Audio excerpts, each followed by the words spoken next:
Today I want to show you two ways that you can build this nightstand. One geared toward beginning woodworkers and one designed to be a bit more of a challenge. I call it the Minimalist Nightstand. But don't let its small footprint and simple design fool you. It's a handy little stand that can dress up in any number of different ways. Let's start with the basic build first. To build this, I used some scrap wood from a bench that I had previously disassembled. The sides of this stand are 12 inches wide, and if you don't want to join wood yourself to get to that width, you can simply pick up some hobby wood at your local home improvement store. After ripping everything to width on the table saw, I cut the sides and the shelves to length using my miter saw. Front, back, two shelves, and a leg piece are it for this build. If you want one for each side of the bed, I'll talk about that in a bit. Next, you will glue the two sides together. I like to hide that joint in the back personally.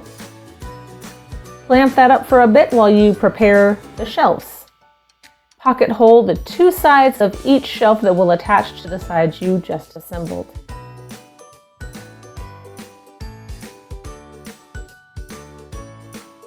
Use spacers to set the shelves 4.5 inches down from the top, 4.5 inches up from the bottom. This will keep the shelves where they need to be and prevent them from wandering while you are screwing the pocket holes to the frame.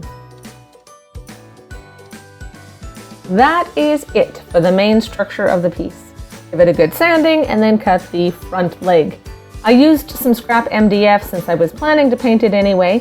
The leg is attached to the stand with wood glue. Test fit it, then paint or finish as desired. The stand will look great natural or with a pop of color. Now, let's take a look at how we can make this build just a bit more challenging if you prefer. Because I was using white oak, I needed to join some boards to get to the width I wanted, so I simply edge glued the back sides as well as the shelves. The sides will be further supported by the shelves, so no more reinforcing is actually needed.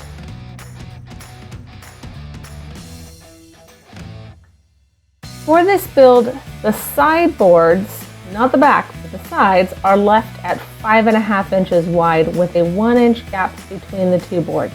Cut a 1-inch wide scrap piece to use as a spacer between those boards. Once the glue was cured, I planed the board smooth and flat. You can, of course, do this with an electric planer or hand plane, whatever works for you. I then butted the back and side pieces for each stand together and clamped them down to my workbench. For this version of the nightstands, we will cut a groove to hold the shelf. And of course, that groove has to be precisely the same from the back to the sideboards. I used an inexpensive edge guide and my router to create a groove along both boards. Be sure to keep your spacer between those two narrower boards that form the side and just cut right into it as well. I should add that if any of this is confusing, it is detailed in the plans which are available on my website. I have those plans in both basic and applied versions. Check to be sure that the groove fits your shelves. I actually found it easier to take a couple very light passes on the planer to make sure that the shelves fit right rather than attempting to widen the routed groove. The really fun part of this build is the inlaid bow tie detail on the side. These inlays are cut 1/2 inch deep and are strong enough to hold the side together without any problems. I used a jig by Slab Stitcher to make quick work of these bow ties. If you haven't tried these before and you think they look intimidating, believe me, they really aren't. The kit makes it super simple. And no, I am not being paid to say that. Now, because of the depth of the inlays, you'll need to take a couple of passes.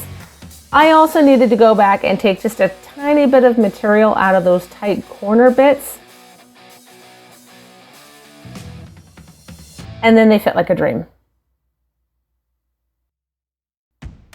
Of course, you can leave the bow ties out if you'd like. You can fill the space with epoxy if that's more your groove, or you can do it as I did, as a sort of stitched together look, whatever you'd like.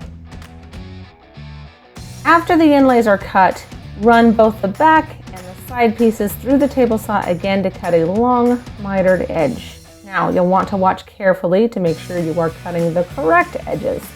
The left side stand will have the bow tied side on the left, and the right side stand will have it on the right. As with the basic build, these feature a front leg that is simply glued to the shelf edges. I rounded the corners for a softer look and sanded everything to 220. Finish as desired, and there you have it, a simple, not so simple, minimalist nightstand. Our old nightstands were a bit clunky, and I love how much bigger the room feels with these smaller stands. So, which one is your favorite? Which way would you build it, and do you prefer natural wood or a bright pop of color? Let me know in the comments. Be sure to head over to www.thecreatedhome.com for a list of materials, tools, and both the basic and applied versions of the plans to build these for yourself.